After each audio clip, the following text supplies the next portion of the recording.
Isaías capítulo 9, vamos a leer los primeros 7 versículos. Mas no habrá siempre oscuridad para la que está ahora en angustia, tal como la aflicción que le vino en el tiempo que livianamente tocaron la primera vez a la tierra de Zabulón y a la tierra de Neftalí. Pues al fin llenará de gloria el camino del mar, de aquel lado del Jordán, en Galilea de los gentiles. El pueblo que andaba en tinieblas vio gran luz. Los que moraban en tierra de sombra de muerte, luz resplandeció sobre ellos. Multiplicaste la gente y aumentaste la alegría. Se alegrarán delante de ti como se alegran en la siega, como se gozan cuando reparten despojos. Porque tú quebraste su pesado yugo y la vara de su hombro y el cetro de su opresor, como en el día de Madián. Porque todo calzado que lleva el guerrero en el tumulto de la batalla y todo manto revolcado en sangre serán quemados pasto del fuego. Porque un niño nos es nacido, hijo nos es dado, y el principado sobre su hombro, y se llamará su nombre admirable, consejero, Dios fuerte, Padre eterno, príncipe de paz. Lo dilatado de su imperio y la paz no tendrán límite sobre el trono de David y sobre su reino, disponiéndolo y confirmándolo en juicio y en justicia desde ahora y para siempre. El celo de Jehová de los ejércitos hará esto. Oremos. Padre Dios eterno, venimos delante de ti ahora, oh Dios, en estos momentos. La verdad es que hemos estado en tu presencia, en un sentido desde que entramos en este lugar, y realmente estamos siempre en tu presencia, pero tenemos esta idea, oh Dios, de entrar delante de ti, delante de tu presencia para orar. Y queremos, oh Dios, ahora pedir tu ayuda en estos momentos. Vamos a manejar tu palabra. Y lo que realmente deseamos, más que cualquier cosa, oh Dios, es que tu palabra nos maneje a nosotros. Que tú nos hables a través de ella. Sabemos que es tu palabra. Y por eso te pedimos que tú obres para que tu palabra haga su obra en nosotros. Te lo pedimos en el nombre de Jesús, para su gloria. Amén. Vamos al campo y vamos al campo ya donde vamos de paseo largo. Y en un momento dado vamos a levantar los ojos y vamos a mirar al horizonte. Un horizonte donde realmente podemos percibir que hay colinas, montañas, sierra.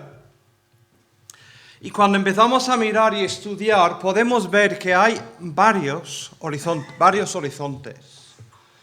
Está el horizonte más cercano, quizá forma parte de la ruta que vamos a hacer y nos da nuestra meta hacia donde vamos. Y es un horizonte por estar más cercano. Vemos bien los detalles, podemos ver quizá algún edificio o alguna muralla, podemos ver bien los colores. Pero cuando dejamos de mirar aquel primer horizonte y empezamos a mirar el que está detrás, claro, está más lejos. Los colores no son tan vivos. Hay cierta niebla. Vemos algo un poco más borroso. Y los detalles no salen bien. Y cuando seguimos mirando y mirando más, y podemos, casi sí, casi no, pero más o menos sí, podemos ver ese tercer horizonte que está allí casi en forma nada más. Y parece parte de una foto en blanco y negro porque los colores no salen y los detalles mucho menos. Sabemos que este horizonte está muy lejos. No vamos a llegar ni hoy ni mañana. Eso es para otro paseo, para otro día. Pues esta idea de los horizontes es realmente lo que encontramos cuando nos acercamos a pasajes como el pasaje que hemos leído en esta tarde, las profecías del Antiguo Testamento. Cuando hablamos de profecía, realmente para muchos, nuestra idea cuando escuchamos que va a haber un sermón de profecía o sobre profecías, estamos pensando quizá en una conversación, un estudio sobre la segunda venida de Jesús y poco más. Pero no es lo que vamos a hacer en esta tarde con este pasaje. Y no vamos a hacerlo así por esta razón. Cuando nos acercamos a la palabra de Dios, una de las primeras preguntas que tenemos que hacernos antes de llegar a qué es lo que significa para mí, es qué significó para aquellos que primera vez oyeron estas palabras. El pueblo de Israel están ahí escuchando el sermón de Isaías, ¿no? La profecía, el mensaje de Isaías. Y ellos están, por decirlo así, escuchando allí en el campo, mirando horizontes. No están pensando en aquel tercer horizonte, tan lejos que casi no se puede ver, y muchas veces se mezcla con el segundo horizonte. No, ellos están pensando, ¿qué significa eso para mí? Cuando hablamos de horizontes y hablamos de la profecía, quiero sugerir que el primer horizonte que estamos hablando es lo que significaba para ellos, en su situación, dónde estaban, lo que estaban viviendo, lo que necesitaban oír para su vida día a día en aquel momento, escuchando a Isaías con todo lo que les rodeaba. El segundo horizonte, que para ellos estaba más lejos, en este caso unos 700 años más lejos, era la llegada del Mesías, aquel que iba a venir. Pero claro, aunque eso tenía algo de ánimo para ellos, necesitaban algo más inmediato. Por eso digo que es el segundo horizonte.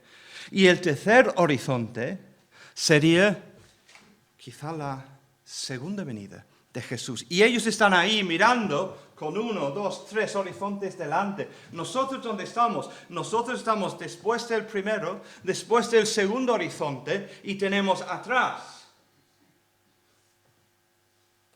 cumplimiento de las profecías en el Mesías, en Jesús. Detrás más, casi no lo vemos, el cumplimiento en el momento más inmediato, cuando predica, en este caso, Isaías.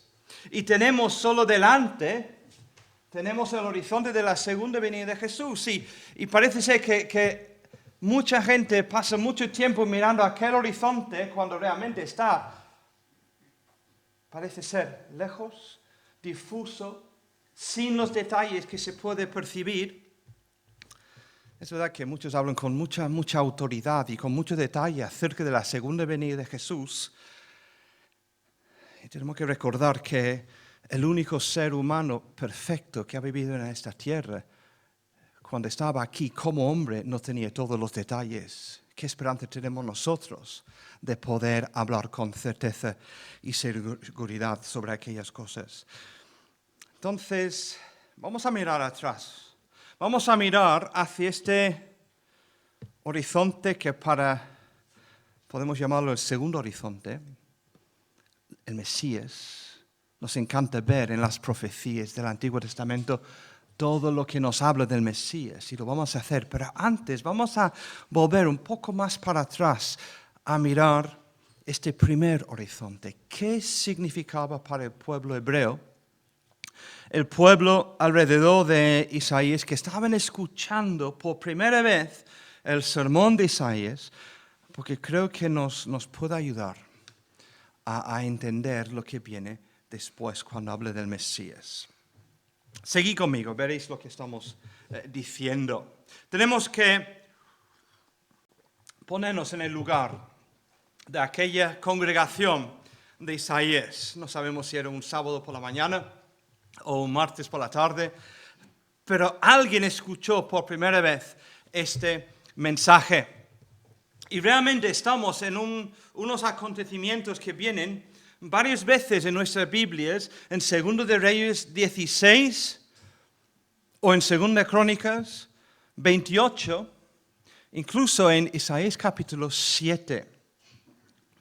Asiria, donde está ahora más o menos, o donde después está Babilonia, hoy sería Irán, Irak, esa zona. Asiria ha llegado a ser la potencia más fuerte de la zona. Está al noreste de Israel, de Judá, y tiene como rey a Tiglat-Pileser. Ya estamos hablando de unos 745 años antes de nacer Jesús. Eso parece poco en un sentido, pero a ver, ¿dónde estaba España hace más de 700 años? En la Edad Media, ¿no? Todo lo que ha cambiado en aquel entonces. Estamos hablando de este espacio de tiempo. 700 o más años antes de Jesús. Y los asirios están buscando expandir su imperio, imponerse ya en la nación de Siria, en la zona de Efraín, Samaria, Fenicia en la costa de Israel, allí de Canaán, Filistia, y llega incluso a tener idea de Judá.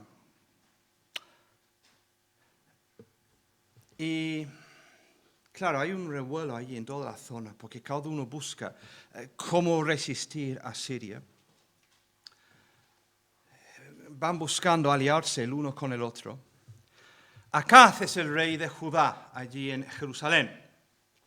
Y él es atacado por Siria y Efraín, que han hecho pacto. Atacado porque él rechaza entrar en pacto con ellos, contra los asirios. Ellos le atacan. Y Acaz piensa dentro de sí, lo que voy a hacer es, claro, ir con Siria y Efraín no me sirve, porque son naciones pequeñas, ¿no? Efraín ni es nación. Lo que tengo que hacer es buscar aliarme con Asiria, con los fuertes. Ellos son los que van a ganar porque son los más potentes, tienen más soldados, tienen más poder y potencia.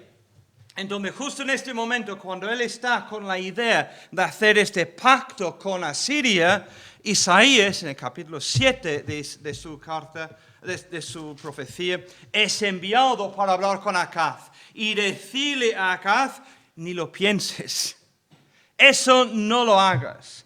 Dios le envía a Isaías para aconsejar a Acaz, bajo ningún concepto tienes o puedes aliarte con Asiria. Es que no tengas tanto miedo de Efraín y de Siria, porque ellos dentro de poco desaparecerán. Perderán su poder, nadie hablará de ellos, desaparecerán y no son tanta amenaza como parecen ser. No es para ir corriendo hacia Siria y entregarte a ellos. Y Acaz escucha el consejo de Isaías, el consejo de Dios, y sigue adelante con su idea. Rechaza completamente lo que Dios le ha dicho, lo que Isaías le ha traído como mensaje y consejo de Dios, y sigue adelante con su idea de buscar la protección de Asiria. Y en ese contexto viene Isaías justo después. Hemos dicho que esto viene en el capítulo 7, lo podéis leer cuando llegáis a casa si queréis. Justo después de rechazar Acaz el consejo de Dios y de Abraham, es cuando encontramos ese esa profecía tan conocida. Por tanto, el Señor mismo, versículo 14, os dará señal. He aquí, la Virgen concebirá y dará a luz un hijo, y llamará su nombre Emmanuel, Dios con nosotros. Se ha hablado mucho sobre quién es este Emmanuel, quién es este niño que iba a nacer en el momento inmediato. Algunos incluso dicen que era Ezequías, el hijo de Acaz, lo que pasa es que había nacido en ese momento. Pero realmente el mensaje en general, en global, lo que tenemos aquí es: Acaz, tú has rechazado a Dios y vas a ir con Asiria, pero recuerda, Emmanuel, Dios está con nosotros. Tú que eres el rey puesto por Dios sobre el pueblo de Dios, si este Dios viene y dice que para proteger tú al pueblo de Dios, lo que tienes que hacer es confiar en Dios, y tú en cambio vas para aliarte con Asiria, has olvidado. Dios está con nosotros. Y esta profecía que empieza en el capítulo 7, sigue y terminamos o llegamos poco después a esta profecía que viene en el versículo 6 del capítulo 9 de Isaías. Cuando Isaías dice: bueno, mira, un niño nos es nacido, hijo nos es dado, principado sobre su hombro, y se llamará su nombre admirable consejero, Dios fuerte, Padre eterno y príncipe de paz. Es decir, ¿qué entendieron los habitantes de Jerusalén, de Judá, en este contexto que hemos contado, escuchando las palabras de Isaías? Escuchan acerca de uno que va a ser el admirable consejero. Creo que es mejor tomar esos dos títulos juntos, un título consejero con el adjetivo admirable. Incluso en algunos de los manuscritos y en algunas versiones nuestras de la Biblia viene así junto, aunque yo sé que en la Reina Valera 60 viene con una coma. Las comas no están en hebreo. Ellos escuchan. Tenéis un rey que no acepta consejo. Un rey que no escucha al consejero de Dios enviado. Un rey que rechaza todo mensaje de Dios. Pero no todos los reyes del pueblo de Dios iban a ser necios. Iba a llegar uno que no sería necio, uno que iba a tener la sabiduría, uno que seguiría los buenos consejos, uno que tendría buenos consejos. Acaz se equivocó, siguiendo sus propias ideas, sus propios consejos, pero llegaría un rey en el tiempo de Dios que no se equivocaría nunca. Sería un admirable consejero.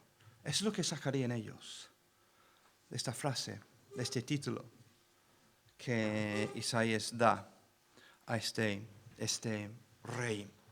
Pero claro, hay otro título: Dios fuerte. Dios fuerte. La palabra aquí, Dios, en el hebreo, viene realmente de la palabra El. A lo mejor nos suena la palabra Elohim. El realmente tiene como base la idea de fuerza, es la idea del poderoso. Y la palabra fuerte aquí en nuestro texto puede ser algo, aunque es fuerte, viene más bien de la raíz de un héroe. Alguien que es legendario, alguien, alguna fuerza. Entonces, qué ánimo para el pueblo.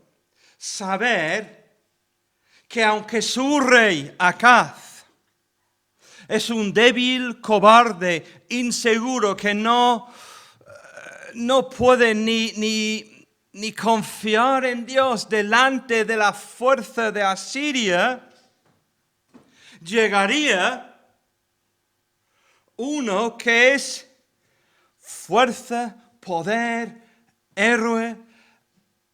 Realmente es la fuerza fuerte. Llegaría uno que sería todopoderoso. Uno que sí que puede con todo, que puede con los asirios, que tiene la fuerza para defender a su pueblo. Y claramente ese todopoderoso no es el rey de Asiria. ¿Eso no animaría al pueblo a escuchar este mensaje? Vuestro rey quiere venderse a los asirios. Pero uno hay que vendrá, que es el Todopoderoso, que puede con todo. Y luego, Dios fuerte. Padre eterno. Padre eterno. Muchos de los reyes en el pasado, en la historia, se presentaron como el padre de su pueblo. El padre de su pueblo. Querían resaltar quizá la idea de la protección, del cuidado del pueblo bajo su mando. Puede ser que sí. Pero estos padres, incluso el rey de Asiria, que a lo mejor vendría como padre para proteger al pueblo de Israel, el pueblo de Judá, solo sería durante un tiempo. Su poder desaparecería. Vendría otro más fuerte. Nosotros sabemos que venían después los babilonios, que echaron fuera los asirios y Babilonia tomó el poder. Y después de Babilonia los caldeos. Y así sigue la historia. La protección que Acaz buscaba para su pueblo en la protección de Asiria no duraría.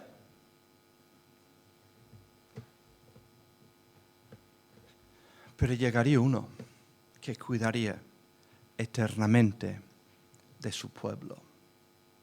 Eso es lo que escucha la gente aquella primera mañana cuando escuchan este sermón de Isaías.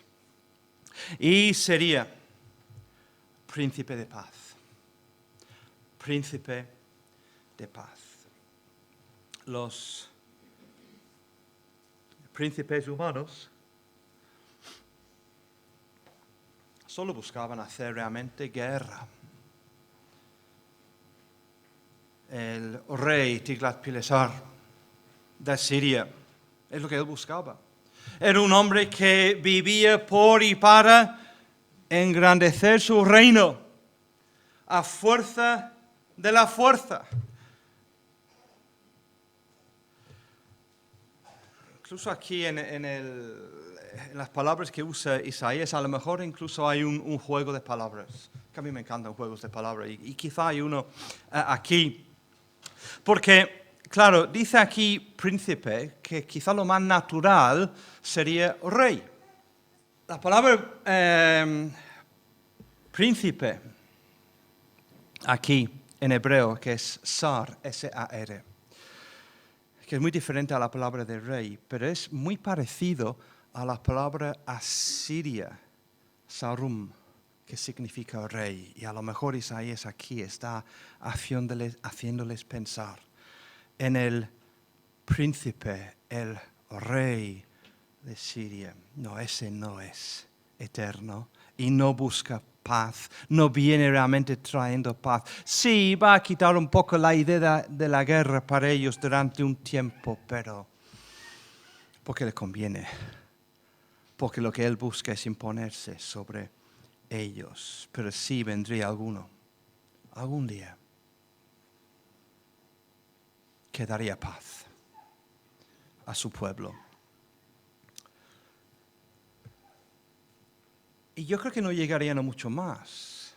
Quizá lo relacionan con el Mesías, todas esas profecías, pero su conocimiento realmente del Mesías es algo muy básico. Pero sí les sería de gran ánimo. Ánimo de seguir confiando en Dios y no confiar tanto en los reyes humanos, sean de dentro o de fuera. Entonces, eso podemos decir es el primer horizonte para ellos. Pero a nosotros nos interesa ese segundo horizonte. ¿Qué nos dice acerca de Jesús? Seguramente cuando hemos estado hablando estos últimos momentos de lo que significaba para ellos, hemos ido pensando en, sí, pero Mateo, eso es, sí lo sé, está hablando de Jesús. Y ahora llegamos a esto. Porque cuando nosotros escuchamos estas palabras tremendas, admirable consejero será su nombre, Dios fuerte, Padre eterno, príncipe de paz, nuestra mente va directamente a cómo se cumplieron estos títulos, estos nombres, estas descripciones, esta profecía en la persona de Jesús de Nazaret. Repetimos, estas profecías que encontramos aquí en el Antiguo Testamento eran claramente mesiánicas. Os acordáis, ¿no?, de las palabras de Jesús en el camino de Emaús. Como la ley y los profetas hablan de mí. Lo único que hemos hecho es que no hemos ido directamente a esto. Hemos pasado por digamos, los oídos de los primeros oyentes de este sermón. Entonces, sí nos habla de Jesús, este admirable consejero. Porque en Jesús sí tenemos aquel que no necesita el consejo de otro. Eso fue el gran fallo de Acaz como rey. Su consejo no le valía, necesitaba, aunque no lo admitía, él necesitaba que viniera algún Isaías para aconsejarle y decir las cosas como son, porque en él, en Acaz, no había bastante sabiduría.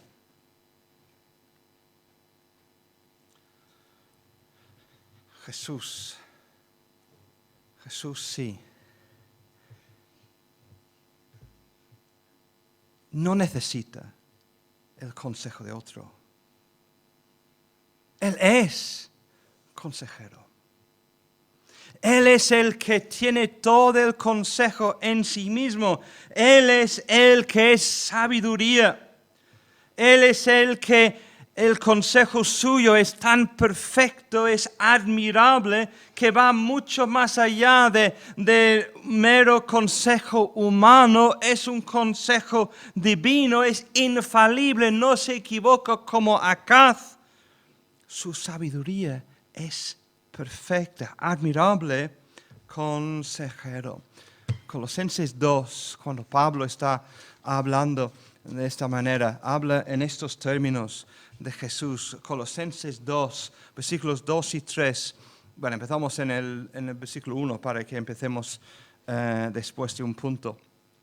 Porque quiero que sepáis cuán gran lucha sostengo por vosotros y por los que están en Laodicea, por todos los que nunca han visto mi rostro, para que sean consolados sus corazones, unidos en amor hasta alcanzar todas las riquezas del pleno entendimiento, a fin de conocer el misterio de Dios el Padre y de Cristo, en quien están escondidos todos los tesoros de la sabiduría y el conocimiento. ¿No está Pablo hablando del admirable consejero aquí?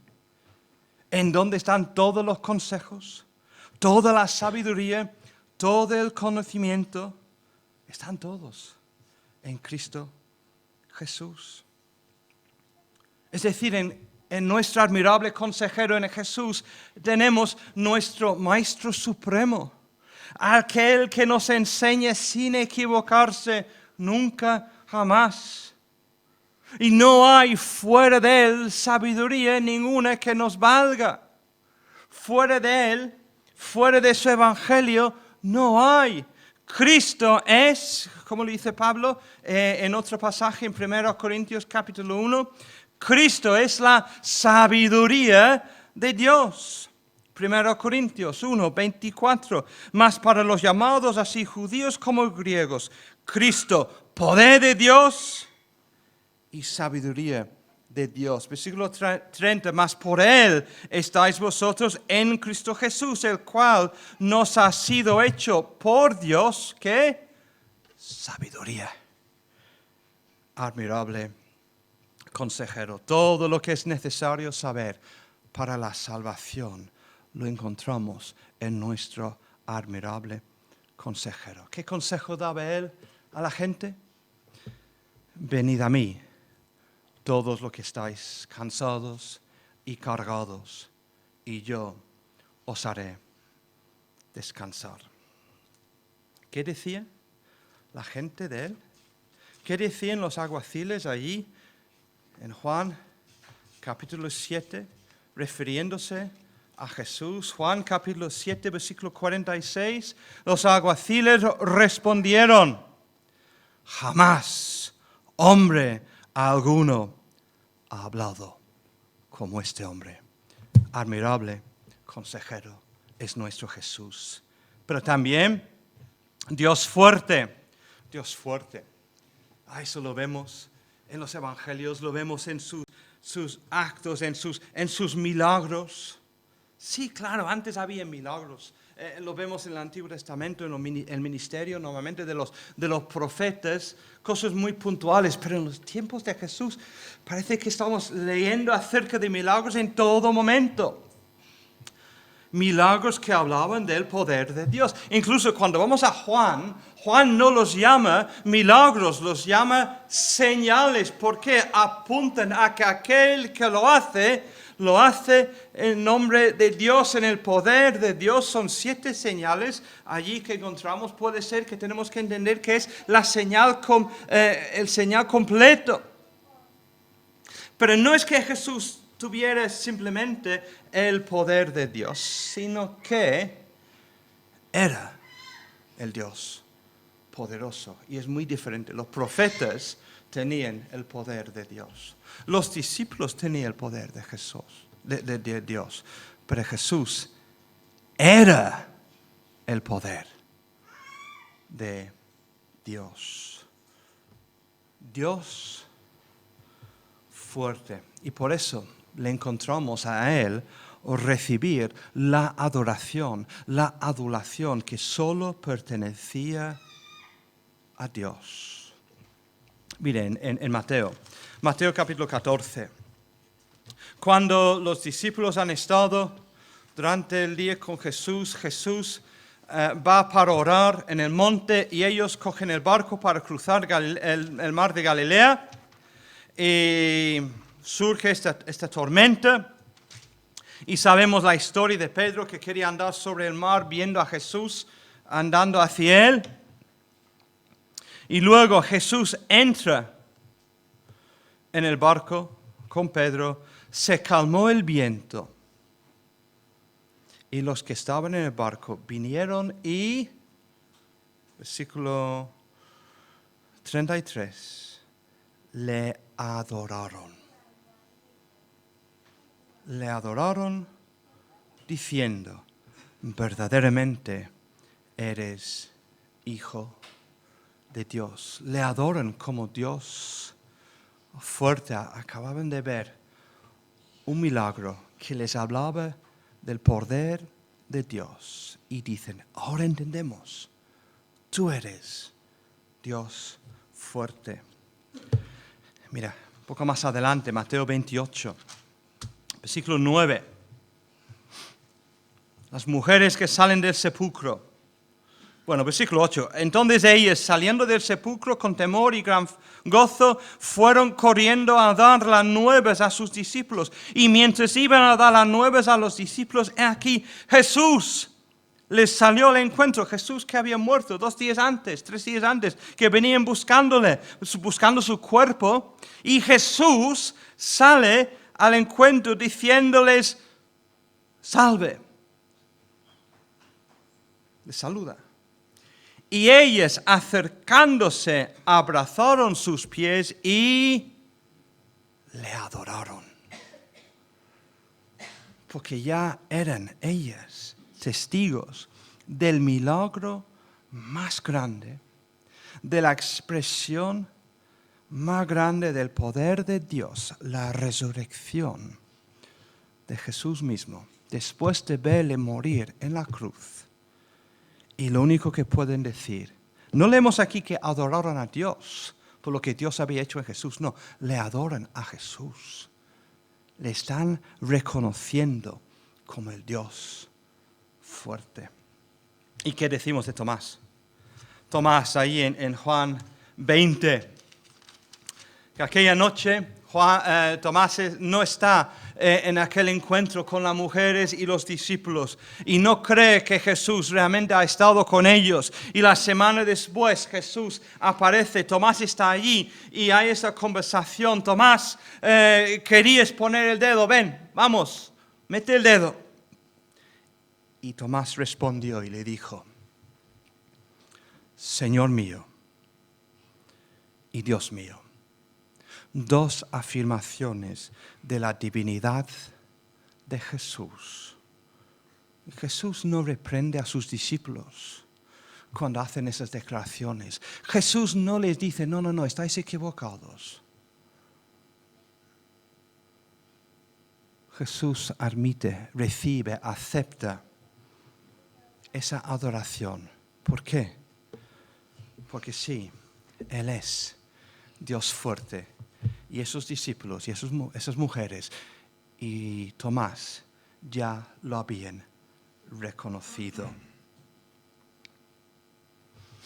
Dios fuerte, tal como un rey poderoso tiene poder para vencer sobre sus enemigos.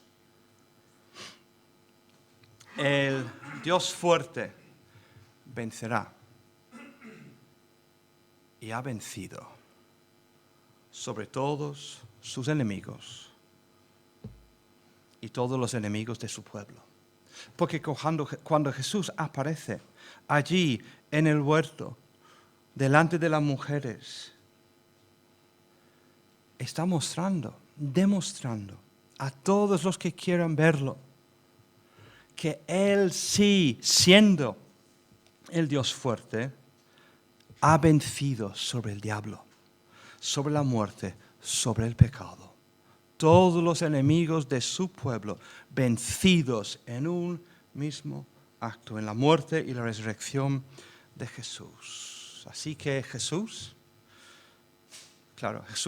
Jehová salva, Dios salva. Jesús es el Dios poderoso para salvar, es el todopoderoso en la batalla de conseguir la salvación de su pueblo. Llamará su nombre admirable, consejero, Dios fuerte, Padre eterno. Hemos hablado antes de cómo los reyes se presentaron como aquellos que cuidaban de su pueblo, como Padre, pero solo temporales. Aquí viene Jesús, que por siempre cuidará de su pueblo, pero más. ¿Qué dijo Jesús en Juan 10:30? Yo y el Padre, uno somos. Uno somos. Es otra declaración de la divinidad de Jesús, de la deidad de Jesús.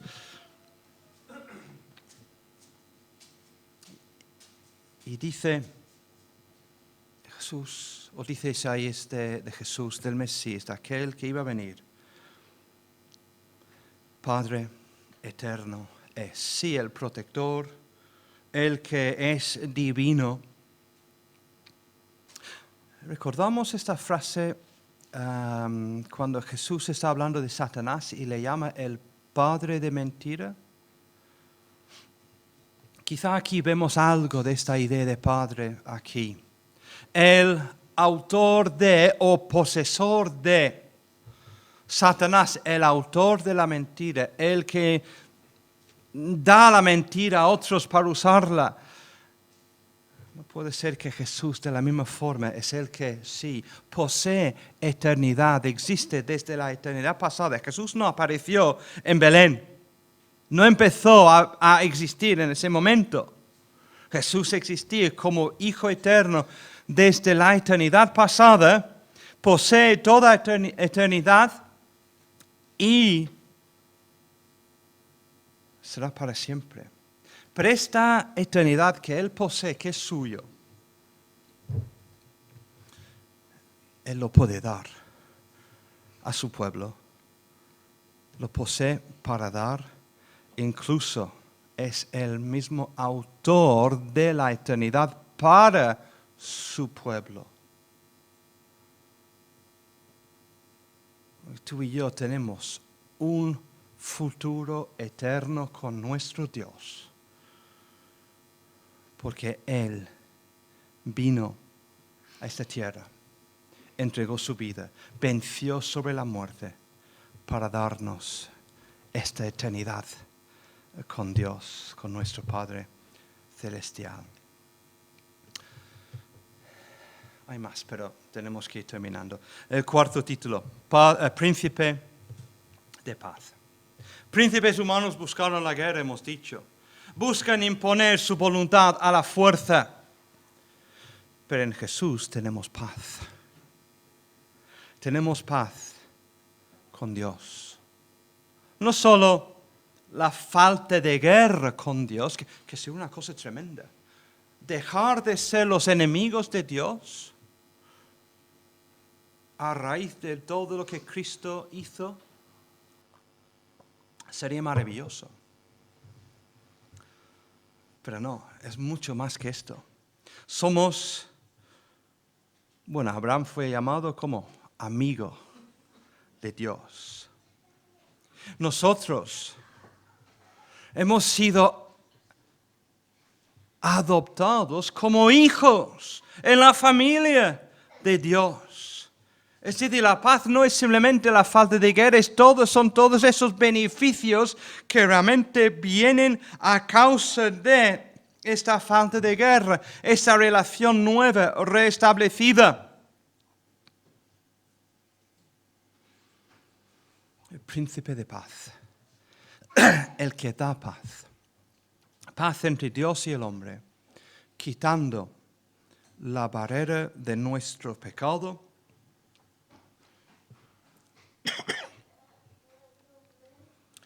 quitando la ira de Dios, quitando la enemistad, dando paz,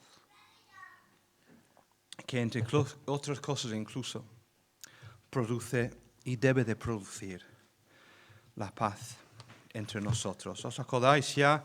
Isaías 2, unos capítulos antes, leemos esto, versículo 4. Juzgará entre las naciones, reprenderá a muchos pueblos, volverán sus espadas en rejas de arado y sus lanzas en hoces. No alzará espada nación contra nación, ni se adiestrarán más para la guerra. Todo lo que eran armas de guerra ahora han desaparecido en el reino de Dios. No solo pone paz entre Dios y el hombre, sino entre hombre y hombre. Entonces, para finalizar,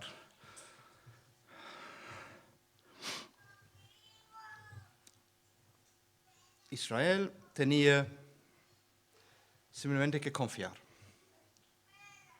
Confiar en Dios, en su plan, su poder.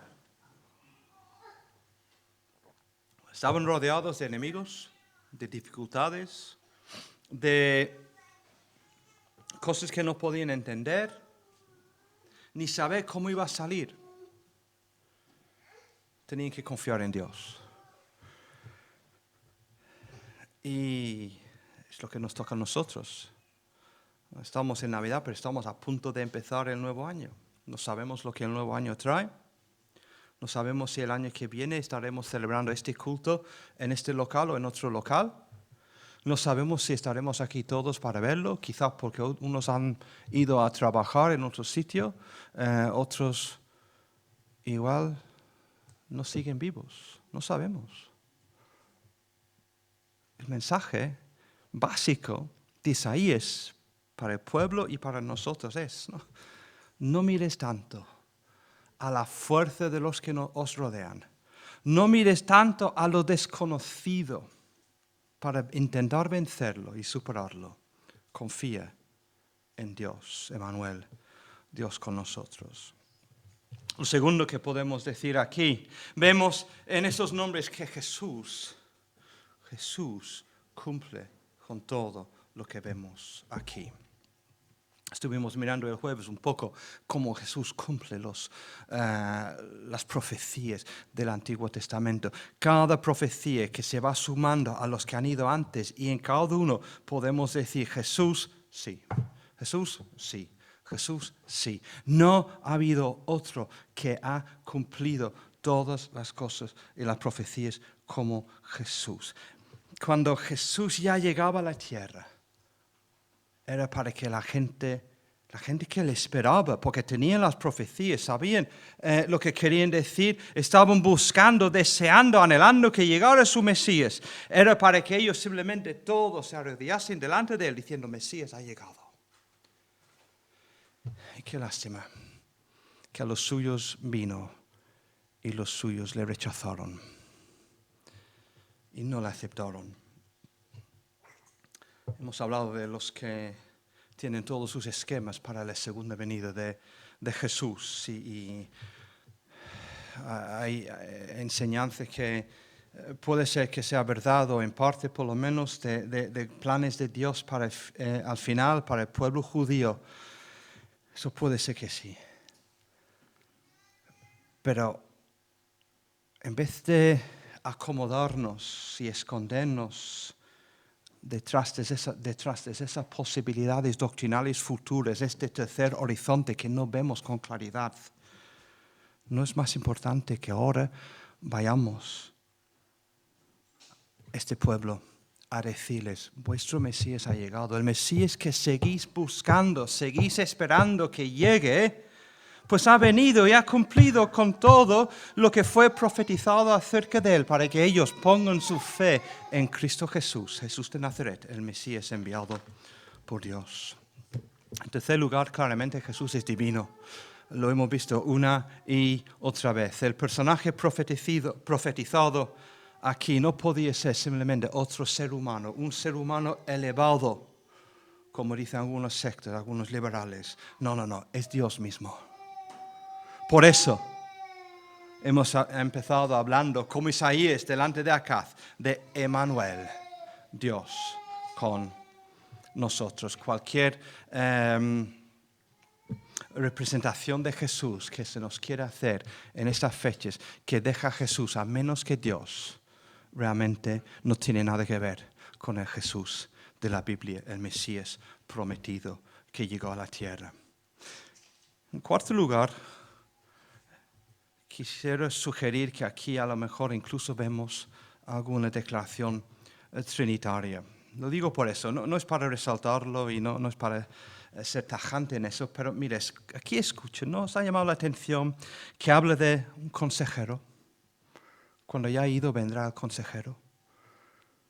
Habla de Dios, habla de un padre y habla de un príncipe que es un hijo del rey. Puede ser que aquí tenemos que ver algo de la Trinidad de Dios. Es cierto que Jesús viene, Jehová salva, y en la salvación de Dios vemos la obra de la Trinidad siempre. decimos que fue Dios el Padre quien decretó en la eternidad pasada esta salvación. Fue Dios el Hijo, Jesús mismo, que consiguió, Dios el Hijo, esta salvación para su pueblo aquí en la tierra y luego es aplicado por el Espíritu Santo a la vida de cada uno que llegue a reconocer que Jesús es su Mesías. Lo importante es que aquí hay salvación. En estas palabras que hemos visto, en esos títulos, en esos 4 nombres, hay salvación, una salvación espiritual, no simplemente de los asirios, una salvación eterna, paz con Dios, victoria total sobre el pecado y todas sus consecuencias temporales eternas en nuestras vidas. Y todo eso se encuentra en Jesús de Nazaret, el Mesías, el Jehová salva. Te pregunto, ¿tienes tú esta salvación? ¿Tienes tú esa paz? ¿Has confiado tú en su muerte? Dejemos su nacimiento, aunque es Navidad, o ha sido hace poco. ¿Has confiado en su muerte, en la cruz, para recibir el perdón de Dios y tener esta paz con tu Creador, fuera de enemistad? Ahora sabes que eres hijo de Dios porque el Hijo de Dios murió en tu lugar en la cruz. La única forma de saberlo y tenerlo es buscar a Jesús, buscar a Emmanuel, el admirable consejero, el Dios fuerte, el Padre eterno y el príncipe de paz. Amén.